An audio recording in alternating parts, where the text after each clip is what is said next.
Welcome to another quick review from Ultimate DIY. Today, guys, we are looking at the steel planters. I ended up buying two of them. These are going to be about 2 feet wide, 8 feet long each. They hold a ton of dirt, and they're made out of an R panel.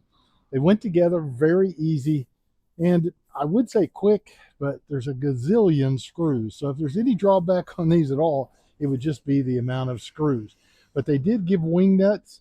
I did one with just a screwdriver to test it and see how long it would take, and then I did one with a screw gun.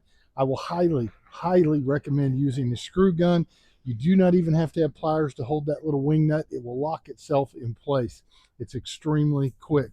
They have some nice braces around it, and the bottom of these are going to be hollow so that you can fill your dirt up, and it will allow for drainage, which is fantastic. I would put a little rock in the bottom first, and then I would put my soil.